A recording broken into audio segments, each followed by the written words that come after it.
같이 말씀 나누겠습니다. 이번 주는 우리가 한가위 감사주일 드리는데요. 한 해 동안의 수고와 애씀의 결실들을 또 거둬들이는 시즌이잖아요. 이게 그래서 한 해 동안에 여러분들 어떠셨습니까? 많은 열매들이 맺혀 있습니까? 이제 수확할 것들이 삶 속에 많이 성장과 열매가 있으셨습니까? 표정들을 보니까 어떡하냐 이런 표정들이 있을 때 어떡하냐 괜찮습니다. 우리가 애쓰고 우리 삶을 애쓰고 노력하고 열매 맺게 하는 것 같지만 오늘 또 이 말씀 같이 나눌 때 하나님 그런 마음 주셔서 우리가 맺는 게 아니다. 열매는 주께서 맺으시는 것이고 또 때로는 영적인 열매들이 우리 안에서 보이지 않는 것처럼 느껴질 때에도 주님 우리 함께 하심으로 주님께서 그 열매들을 맺혀가실 것이다. 이렇게 기대할 수 있었으면 좋겠습니다. 네, 네, 있었으면 좋겠습니다. 제가 이렇게 해도 별로 안 믿으시는 것 같아요. 하나님 함께 하십니다. 아멘. 하나님 여러분들과 함께 하십니다. 아멘. 하나님 열매 맺게 하십니다. 아멘. 믿으시기 바랍니다. 아멘. 지난 시간 우리는 모세의 성장 과정들을 삶의 출생부터 또 그 앞부분의 과정들, 삶의 전반부에 관해 함께 살펴봤습니다. 모세는 자신의 특별한 생애 속에서 자기가 가지고 있는 은사, 재능 이런 것들을 뭔가 이 민족을 위해서 한번 사용해 봐야겠다. 이렇게 시도하다가 실패하고 미디안 광야로 도망가서 40년을 살아가고 있었던 그런 삶을 지금 지켜보고 있었습니다. 그 시간, 40년 동안의 이 시간들은 애굽의 왕자로 살았던 그의 높아졌던 자존감과 그런 것들이 이제 다 하나씩 깨어지고 바닥으로 떨어져가는 그런 것들을 볼 수 있는 것이죠. 모세는 스스로 아무것도 할 수 없는 존재구나라는 것들을 생각하면서 무기력한 상태에 좀 빠져있지 않았을까 이런 생각해 봤습니다. 과거의 내 실패, 이런 경험들, 이런 것들이 현재의 삶을 다 잠식해버렸어요. 그래서 그냥 주저앉아서 양이나 치는 사람으로 이렇게 지내고 있었던 것 같습니다. 사람들과의 관계도 소원해지고 끊어지고 혼자 고립되어져 살아가고 있는 모습, 그런 걸 좀 상상해 볼 수 있는 것이겠죠. 내 능력으로도 다 해봤지만, 내 실력으로도 해보려고 해봤지만 결국 실패하는구나, 안 되는구나, 이런 패배의식과 비관주의에 빠져 있었을 가능성도 크겠다 이런 생각을 해봤습니다. 나는 무능하고 이제 아무것도 할 수 없는 사람이라는 생각에 사로잡혀서 살아가고 있었던 겁니다. 자존감은 바닥에 떨어진 것 같고 내 삶은 내팽개쳐진 것 같은 그런 상황 속에 모세는 놓여져 있었던 것이죠. 어느 날 같은 일상들을 반복하면서 그런데 어느 날 하나님께서 그의 삶에 개입하시는 이 장면이 오늘 3장의 장면입니다. 늘 같은 일상, 쳇바퀴 도는 일상을 반복하면서 살아가고 있었던 것처럼 보이는 이 모세의 삶 속에 광야 서쪽 하나님의 산 호렙으로 하나님께서 그의 어느 날의 하루를 인도해 가시는 것을 보게 됩니다. 그곳에서 모세는 그의 삶에서 가장 극적인 하나님을 대면하는 장면을 경험하게 됩니다. 모세는 평소처럼 그냥 일상을 살았을 뿐인데 그곳에서 하나님을 만나게 되는 그런 특별한 경험을 하게 되는 것입니다. 이 장면은 모세가 처음 하나님을 대면하는 장면인데요. 특징적인 것은 모세가 하나님을 찾은 게 아니었다는 겁니다. 열심히 기도하고 내가 열심히 주님을 좀 이 망한 인생을 좀 다시 역전해 보리라 주님 앞에 막 기도하고 막 이러지 않았다는 거예요. 그냥 평범한 일상들을 이렇게 살아갈 때 하나님께서 그의 삶에 찾아오셔서 그의 삶에 만나주시는 그런 장면들을 보게 되는 것입니다. 우리도 그렇죠. 반복되는 일상 속에서 때로는 우리가 하나님에 대한 기대나 또 나에 대한 절망이나 이런 거에 사로잡혀 있었을 때 내가 찾지 않았을 때 하나님께서 일상 속에서 우리에게 찾아오시기도 하는 것을 가끔씩 경험하기도 합니다. 하나님은 내 삶에 관심이 없으신 것 같아. 하나님은 더 이상 이 세상에도 관여하지 않으시는 것 같아. 하나님 더 이상 아무 일도 하시지 않는 것처럼, 계시지 않는 것처럼 느껴지는 그럴 때가 우리 안에 있는 것이죠. 그것은 하나님에게 문제가 있는 게 아니라 나에게 문제가 있다라는 것을 생각해 볼 필요가 있는 것이죠. 내 모습을 보니, 나를 보니, 나의 형편을 보니 안 되는 것 같아. 이렇게요.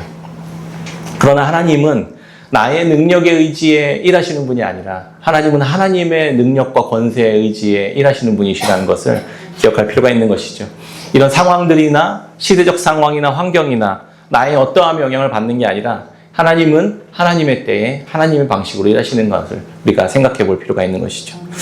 모세가 하나님을 만나서 부르심을 받는 것은요, 우리가 흔하게 보았던 일상 속에서 하나님께서 특이하게 새롭게 보이기, 일상이 새롭게 보이기 시작하도록 하나님께서 찾아오시는 것입니다.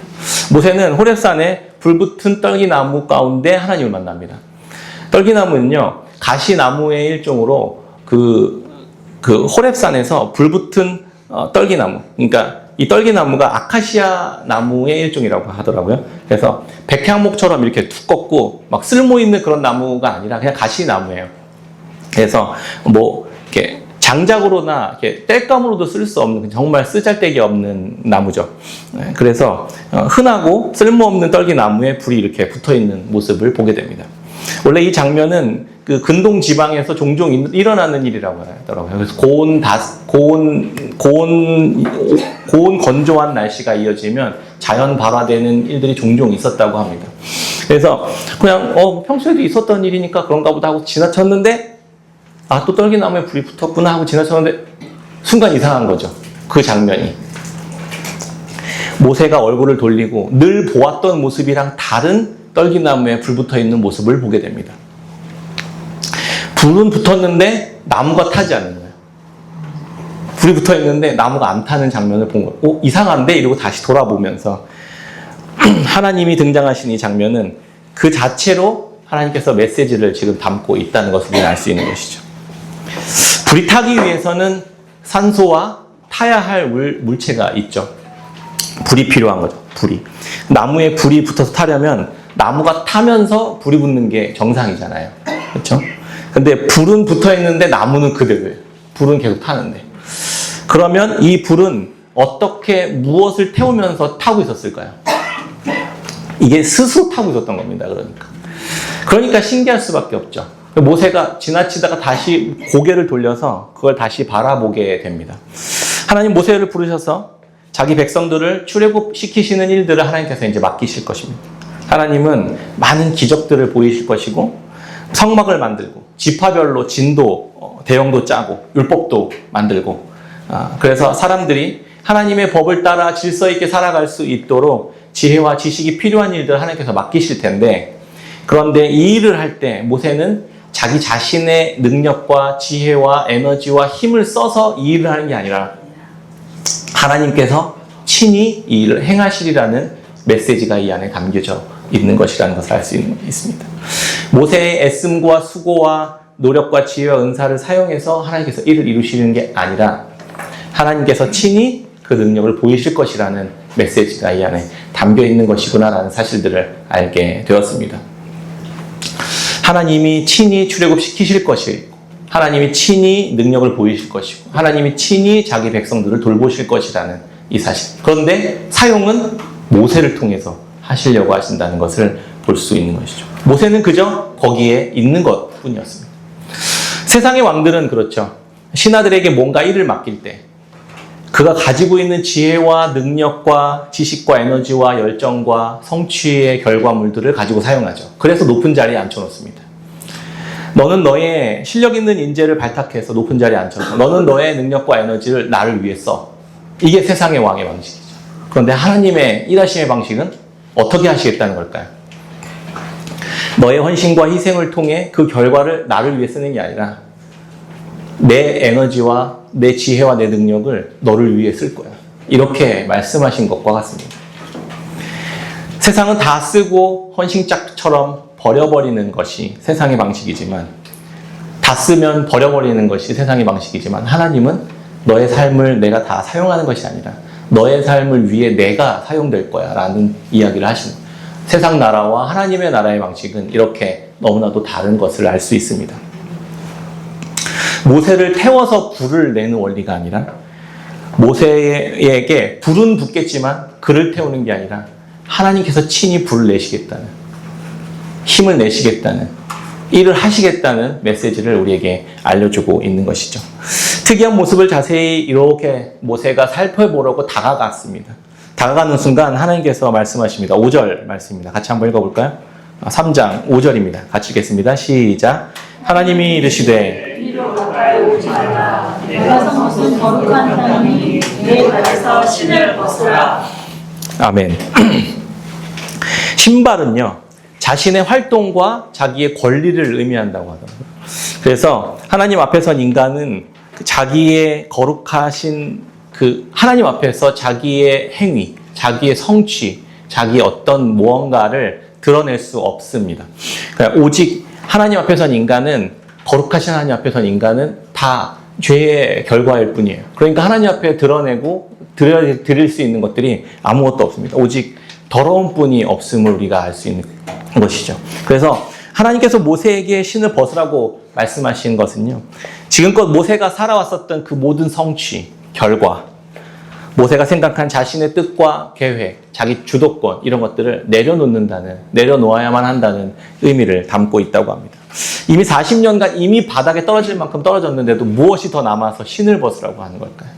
여전히 그럼에도 불구하고 아직 벗어야 할 게 있었던 것입니다.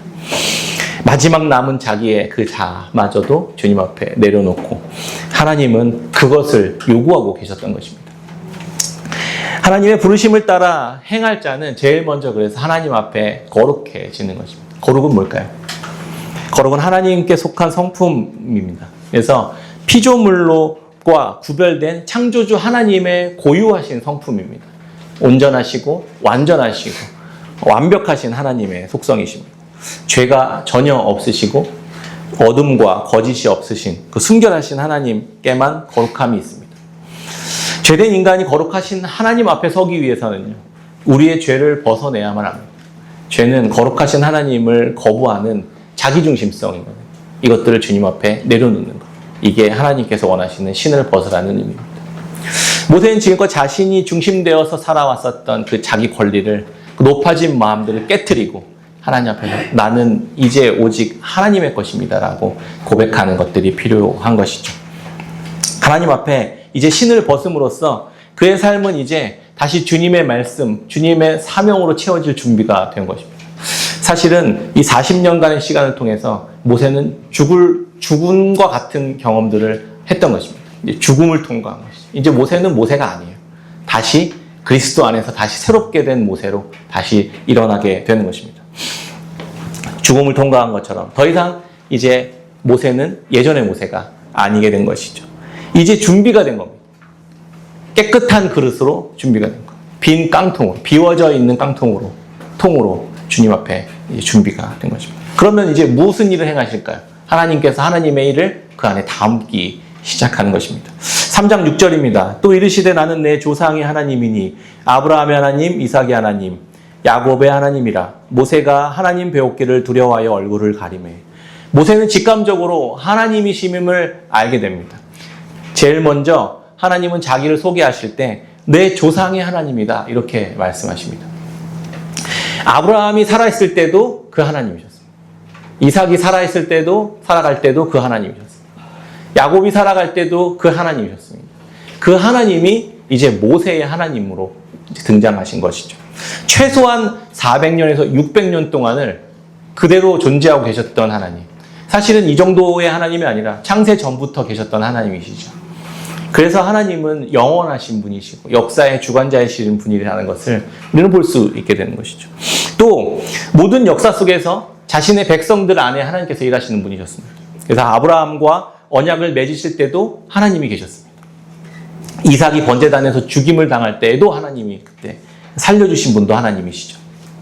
야곱이 그 형 에서의 장자권을 뺏어서 달아나 도망칠 때에도 그 하나님이 그 앞에 함께 계셨고, 외삼촌 라반에게서 14년 동안 노예 생활할 때에도 하나님은 그와 함께 계셨습니다. 그 같은 하나님이시라고.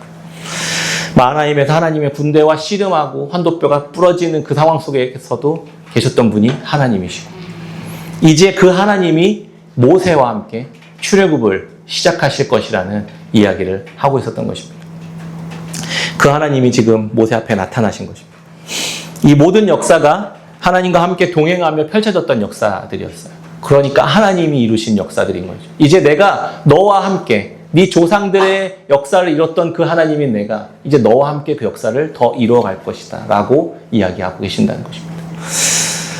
우리는 그냥 하늘에서 뚝 떨어진 존재들이 아니에요. 하나님과 관계없이 살아가는 시간들은 단 한순간도 존재하지 않습니다. 우리 조상들의 하나님께서 행하신 일들을 우리와 함께 하시기 위해 우리가 또 여기에 있는 것입니다. 추석 명절이죠. 가족들과 함께 모였을 때 믿음의 부모님들이 계신다면 그 부모님과 함께 하신 하나님이 이 모세와 함께 하셨던 하나님이십니다. 그리고 또 우리와 함께 하시는 분이 또 이 하나님이시라는 것입니다. 앞으로 또 어떨까요? 자녀들. 우리의 자녀들과 함께 하실 그 하나님이 이 모세와 함께 하신 하나님이시라는 것을 우리는 알 수 있는 것이죠. 그래서 조상들과 우리들이 단순히 이렇게 혈연으로 묶여져 있는 게 아니라 우리는 그리스도의 말씀, 그리스도의 복음과 생명으로 연결되어 있는 자들이라는 것을 우리는 알 수 있는 것입니다. 우리 자녀들에게도 이러한 믿음들을 전수해주고 또 함께 나누고 공유하며 하나님 안에서 하나님의 역사들을 함께 이뤄가는 우리가 주의 백성들이 되었다는 사실들을 함께 나눌 수 있는 귀한 은혜의 시간 되면 좋겠습니다. 마태복음 22장 32절에 예수님께서도 이렇게 말씀하셨습니다. 나는 아브라함의 하나님이요 이삭의 하나님이요 야곱의 하나님이로라 하신 것을 읽어보지 못하였느냐. 하나님은 죽은 자의 하나님이 아니요 살아있는 자의 하나님이시니라 하시니. 하나님이 영원하신 분이시지만 그분을 믿는 믿음 안에서 우리 또한 영원한 존재들이라는 것을 볼 수 있게 됩니다. 이들은 하나님의 약속을 믿고 죽었죠. 그러니까 죽어도 다시 사는 영생의 복을 받은 자들이라는 것입니다. 오늘도 이 시간에 믿음 안에서 이 세상을 먼저 떠난 이들도 하나님의 영원한 생명 안에서 함께 살아가고 있다는 것을 우리는 볼 수 있는 것이죠. 요한복음 11장 25절에 예수님이 말씀하십니다. 나는 부활이요 생명이니 나를 믿는 자는 죽어도 살겠고 무릇 살아서 나를 믿는 자는 영원히 죽지 아니하리니. 나를 믿는 자는 죽어도 삽니다. 살아서 믿는 자는 영원히 죽지 않는 것이죠. 그러니까 믿음 안에서 우리가 모두가 다 영원히 함께 살아가는 자들입니다. 그러니까 한 하나님 안에서 우리가 함께 살아가는 자들이라는 것을 볼 수 있는 것이죠. 깨끗이 비워져 있는 통처럼 새롭게 만들어진 그릇처럼 모세에게 하나님의 말씀과 명령이 이제 채워집니다. 이렇게 신을 벗고 준비된 모세에게 하나님 말씀을 주십니다. 7절, 8절 같이 한번 읽어볼까요? 7절, 8절입니다. 같이 읽겠습니다. 시작. 여호와께서 이르시되 내가 애굽에 있는 내 백성의 고통을 그들이 이들을 방목자로 말하려다가 그 힘을 듣고 그 근심을 알고 내가 내려가서 그들을 애굽인의 손에서 건져내고 그들을 그 땅에서 인도하여 아름답고 광대한 땅 젖밥꿀이 흐르는 땅 곧 가나안 족속, 헷 족속, 아모리 족속, 여부수 족속의 지방에 데려가려 하노라. 예전에는 모세 자신의 생각에서 비롯한 이 시작한 일들이 이제는 하나님으로부터 시작한 일들로 바뀌게 된 것이죠. 이제는 그 시작이 하나님이 되었던 것입니다. 하나님 말씀하셨고 하나님의 명령과 뜻이 이제 모세에게 그의 마음에 부어진 바 된 것입니다. 사실 비슷해 보이지만 내 백성들을 구원하겠다는 것이 이 일은 비슷해 보이지만 모세의 마음에서 시작했는가 하나님의 마음에서 시작했는가는 전혀 다른 문제가 되는 것이죠. 모세 삶의 주체가 하나님이 되었던 것입니다. 모세의 반응은 어땠을까요? 기쁨과 영광과 감사에 사로잡혔을까요? 잘 아시는 것지만 당황스러움과 불안함과 두려움 가운데 사로잡혔습니다. 모세는 이렇게 말합니다. 내가 누구이기에 바로에게 갑니까? 내가 누구이기에 내가 무슨 힘으로 내 이스라엘의 자손들을 애굽에서 인도해냅니까? 이렇게 얘기합니다. 잘 보시면 이 말씀에 어떻게 여전히 아직도 신을 벗었지만 여전히 마음의 신을 벗지 못하고 있는 모세를 볼 수 있습니다. 내가 누군데 내가 무슨 능력으로 그 일을 행합니까? 여전히 모세는 자기가 중심이 되어 있습니다. 내가 무슨 힘과 무슨 능력으로 내가 그 일을 감당합니까? 생각한 것이죠. 뜻밖의 하나님은 이렇게 반응하는 모세에게 뭐라고 대답하시는지 아십니까? 12절에 이렇게 말씀합니다. 하나님이 이르시되 내가 반드시 너와 함께 있으리라. 내가 누군데 내가 어떤 능력을 갖길래 내가 뭔데 이렇게 얘기했더니 내가 너와 함께 할게 이렇게 얘기하는 것이죠. 하나님은 늘 이렇게 생뚱맞은 대답을 우리에게 하십니다. 저를 보세요. 저를. 제가 지금 나이가 80이에요. 80. 양이나 치는 목자라고. 내가 예전에 그렇게 갖췄던 젊음이 있었던 쌩쌩한 힘과 능력이 있었을 때는 안 부르시고 이제는 걷기도 힘든 이런 상황에 있는 나를 그때 왕으로 교육받았던 거 다 잊어버렸다고요. 이렇게 이야기하는 거죠. 그런데 하나님은 내가 반드시 너와 함께 할게 이렇게 얘기하시는 겁니다. 하나님은 내가 너의 능력이고 내가 너의 지혜이고 내가 힘이고 내가 너의 권능이야, 권세야. 이렇게 말씀하시는 겁니다. 하나님은 약간 우리는 이렇게 기대하죠. 무언가 하나님의 일을 행할 때 우리가 무언가 대단한 사람이 되는 것처럼, 내가 무언가 능력을 갖추게 되는 것처럼, 내가 무슨 슈퍼맨처럼 이렇게 확 무슨 막 성령의 권능을 막 받아서 막 이렇게 막 새롭게 되는 일들을 막 받아서 이 일들을 감당할 거라고 생각하지만 그런 일은 일어나지 않는다는 것이죠. 하나님 그렇게 일하시지 않습니다. 우리는 정말 마른 장작과 같은, 마른 나뭇가지와 같은 그런 존재이지만 거기에 불을 붙이심으로 하나님께서 일하신다. 우리가 불이 되는 게 아니라, 이해되시죠? 갑자기 우리를 슈퍼맨으로 만드시는 게 아니라 슈퍼맨이신 하나님이 우리와 함께 하신다고요. 이런 방식으로 일하신다는 겁니다. 모세가 탁월해지는 게 아니라 모세에게 자기 자신을 내어주시는 하나님의 힘과 능력과 함께 하시는 임마누엘의 힘으로 그 일들을 감당하신다는 겁니다. 우리는 하나님의 일을 하나님에게서 맡기기 위해서는 나를 특별하게 만드는 기적과 같은, 마법과 같은 일들을 기대하며 주님 앞에 기도할 필요가 없습니다. 하나님이 우리와 함께 하시는 것이 우리의 힘이고 능력이라는 것을 기억하면 좋겠습니다. 우리 아이들이 어렸을 때요, 이렇게 깜깜한 지하실 같은데, 지하에서 엘리베이터 타면 이쪽 안쪽에 이렇게 깜깜한 곳이 있거든요. 애들한테 장난으로 여기 한번 가봐. 이렇게 조금 했을 때 저기 안에 한번 들어가 봐. 거기에 귀뚜라미도 있고 뭐 이상한 거미도 있고 막 그래. 그러면 못 들어가요. 그래서 그러면 후레쉬 줄게. 한번 가지고 들어가 봐. 그럼 못 들어가요. 그럼 다른 여기 삼촌이랑 들어가 봐. 그럼 그래도 안 가요. 근데 들어가는 경우가 있습니다. 어떻게 하면 들어갈까요? 아빠가 같이 갈게. 이러면 들어가거든요. 아빠의 등에 엎여서 들어가면 들어갑니다. 내가 강해질 필요가 없고 아빠가 다 알아서 하고 나는 그 뒤에 숨어 있으면 되기 때문입니다. 아빠가 함께하는 것이 가장 큰 힘이고 가장 큰 능력이고, 모세에게 하나님이 그 약속을 하신 것입니다. 내가 너와 함께할게. 이게 복음입니다. 나를 더 이상 바라볼 필요가 없어집니다. 나의 어떠함에 영향받을 필요가 더 이상 없어집니다. 내가 이것을 감당할 능력이 있는지 없는지가 중요해지지 않습니다. 이게 해결할 실력이 나한테 있는지 염려하지 않아도 되는 것이죠. 하나님이 친히 함께 하시겠다고 약속하신 그 약속이 힘입니다. 그래서 시편의 기자는 이렇게 고백합니다. 나의 힘이신 여호와여, 내가 주를 사랑하나이다. 여호와는 나의 반석이시요 나의 요새요, 나를 건지시는 이시요 나의 하나님이요, 내가 그 안에 피할 나의 바위시요 나의 방패시요 나의 구원의 뿌리시니 나의 산성이시로다. 시편 기자는 이렇게 고백한 것입니다.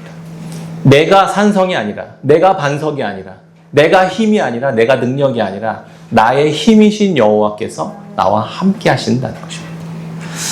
모세는 이렇게까지 이야기했는데도 만족하지 못합니다. 내가 너와 함께 하겠다는 이 말씀은 너무 추상적이고 너무 비현실적이고 너무 실제적이지 않은 것처럼 느껴지잖아요. 나는 여전히 마른 장작인데 너 함께 하시겠다는데, 차라리 그러지 말고 나한테 군대를 좀 주시던지 아니면 무슨 마법을 행할 수 있는 능력을 좀 뭔가 주시던지. 그래서 또 질문합니다. 모세, 좋아요. 그러면 내가 가서 이스라엘 백성들한테 가서 네 조상의 하나님이 나를 보내셨다 이렇게 말하면, 그러면 그 신, 그 하나님의 이름이 뭔데? 이렇게 물어볼 텐데 나는 그럼 뭐라고 얘기합니까? 이렇게 물어봅니다. 하나님은 그때 아주 또 이상한 말씀하십니다. 나는 스스로 있는 자다. 이렇게 얘기해라. 이렇게 말합니다. 영어로는 I am that I am. 영어를 못하지만 I am who I am 이렇게 쓴다고 해요.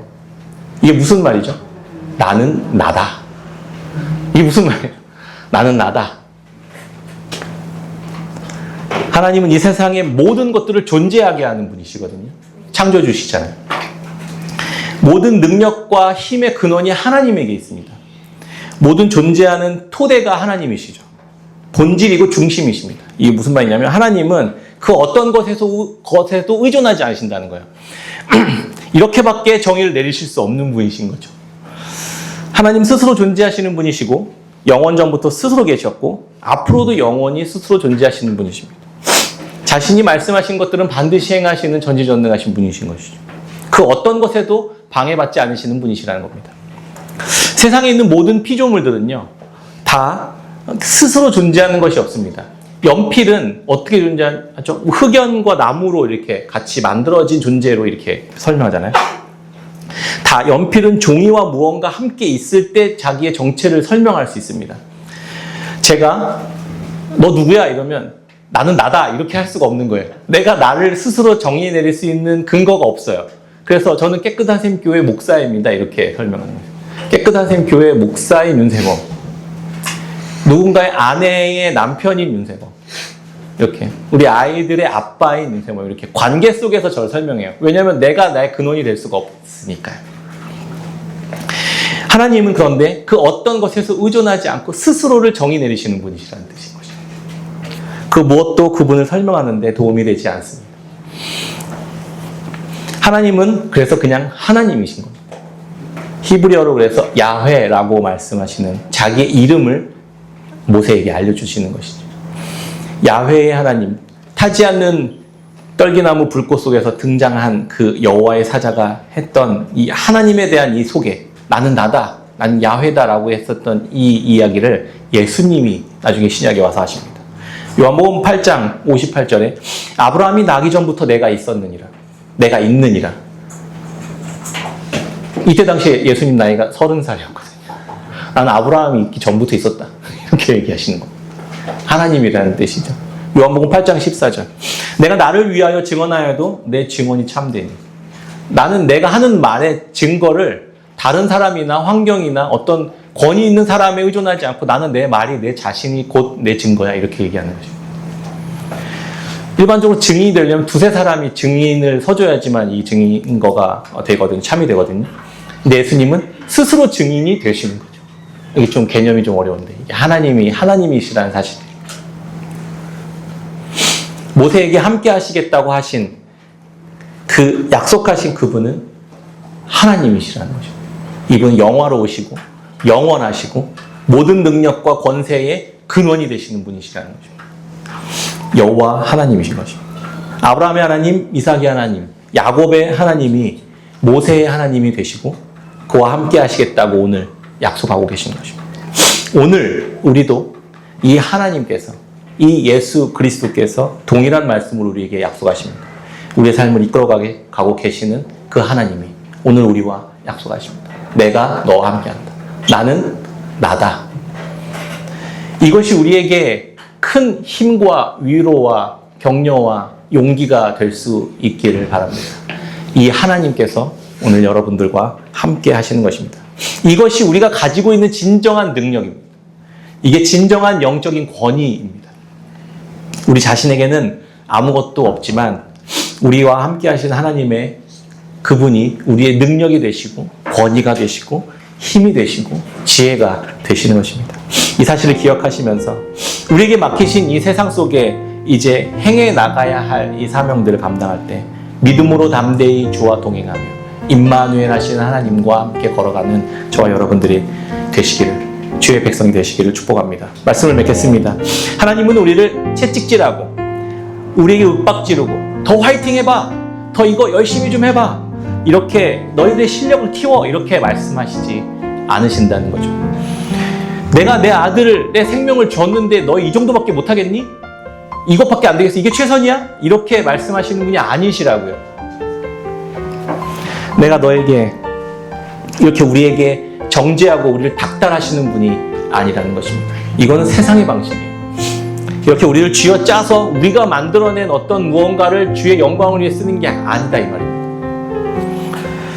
하나님은 그분의 일에 이런 것들을 하나도 필요로 하지 않으십니다.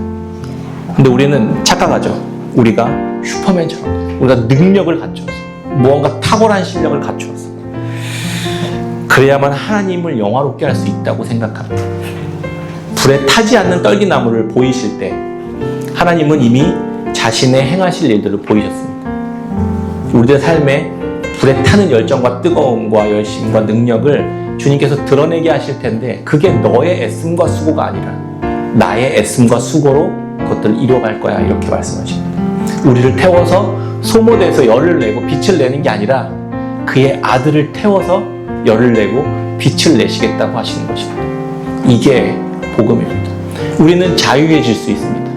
내가 애쓰고 수고할 필요 없이 그리스도께서 행하신 일들을 우리 안에서 드러내 보이시는 이 빛과 열을 태우시는 우리의 삶을 우리가 함께 하나님과 함께 우리가 살아갈 수 있게 되는 것이죠. 우린 열심히 타지만 우리가 타는 게 아니라 하나님께서 친히 그 아들을 태우시는 그 놀라운 일들을 우리 안에서 경험하게 되는 것입니다. 하나님이 주시는 능력과 힘과 에너지와 생명으로 우리를 살게 하시는 것입니다. 그 힘으로 오늘 옆에 있는 지체들과 또 가족들과 또 함께 우리를 만나는 모든 이들에게 예수 그리스도의 사랑과 은혜와 화평과 진리와 의와 생명을 함께 나누고 드러내는 이 따뜻함을 드러내는 저와 여러분들 우리 깨끗한 샘교회 성도님들이 다 되시기를 주의 이름으로 축원합니다. 아멘.